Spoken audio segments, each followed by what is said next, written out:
Le président Trump a adopté une approche radicale en matière de droits de douane, élargissant et modifiant la définition des pays et des biens qui y seront soumis. Tout au long de sa carrière politique, Donald Trump a maintenu sa position en faveur des droits de douane, s'appuyant sur un certain nombre d'affirmations pour décrire un système commercial mondial, inégal et injuste, envers les États-Unis. Bien que Trump ait annoncé qu'il suspendrait les droits de douane réciproques élevés pendant 90 jours, un droit de douane liquide de base de 10% reste en vigueur pour la plupart des importations. Trump a imposé des droits de douane de 10% sur la quasi-totalité des importations en provenance de la plupart des pays du monde, à l'exception du Canada et du Mexique, entré en vigueur le 5 avril. Le gouvernement américain aurait perçu 215 millions de dollars de droits de douane et d'accises recement, soit environ un dixième du chiffre avancé par Trump. La semaine dernière, avant l'entrée en vigueur de ce taux, les États-Unis percevaient entre 160 et 212 millions de dollars par jour en droits de douane et d'accises. Le chiffre avancé par Donald Trump pourrait être dérivé d'une projection de son conseiller commercial, Peter Navarro, selon laquelle les droits de douane plus drastiques de l'administration rapporteraient 600 milliards de dollars par an,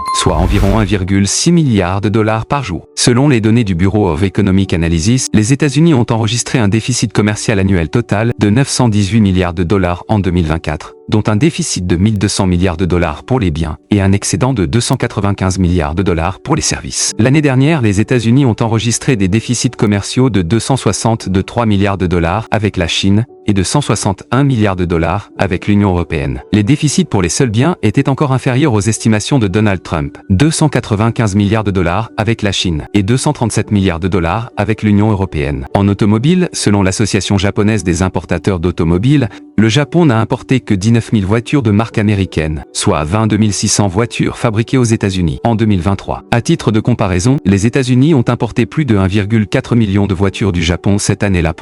De même, l'Union européenne a importé environ 165 000 voitures américaines en 2024, tandis que les États-Unis en ont importé environ 750 000 en provenance de l'Union européenne. Selon l'Association des constructeurs européens d'automobiles, l'Union européenne impose certes un droit de douane de 10% sur les voitures importées. La Chine est confrontée aux droits de douane les plus élevés, après l'entrée en vigueur, le 9 avril, d'une taxe de 104% sur les marchandises chinoises importées aux États-Unis. Aussi, la Chine a également annoncé qu'elle augmenterait ses droits de douane sur les marchandises américaines de 34% à 84%, à compter du 10 avril. Par ailleurs, Trump a décrété que les marchandises de faible valeur entrant aux États-Unis en provenance de Hong Kong et de Chine continentale seraient soumises à des droits d'importation à compter du 1er mai. Alors que les tensions entre les deux plus grandes économies mondiales et leurs rivaux géopolitiques se sont accrues au cours de la dernière décennie, le Mexique et le Canada ont supplanté la Chine comme première source d'importation de biens et services des États-Unis. Cependant, la Chine reste troisième et deuxième derrière le Mexique pour les seuls biens et continue de dominer dans de nombreuses catégories. Au fil des ans, les entreprises américaines ont mis en place des chaînes d'approvisionnement qui dépendent de milliers d'usines chinoises. La faiblesse des droits de douane a facilité le système. En janvier 2018 encore, les droits de douane américains sur la Chine s'élevaient en moyenne à un peu plus de 3%. Les chefs d'entreprise ont exprimé leur inquiétude face à la persistance des turbulences économiques. Tout en annonçant une suspension des droits de douane de 90 jours pour des dizaines de pays, Trump a augmenté les droits de douane sur les importations chinoises. Il a maintenu les droits de douane sur les importations en provenance de la plupart des autres pays à 10% pendant 90 jours, après avoir régularisé les taxes commerciales la semaine dernière. Les droits de douane sur le Canada et le Mexique restent à 25% pour les marchandises non couvertes par l'accord commercial régional existant.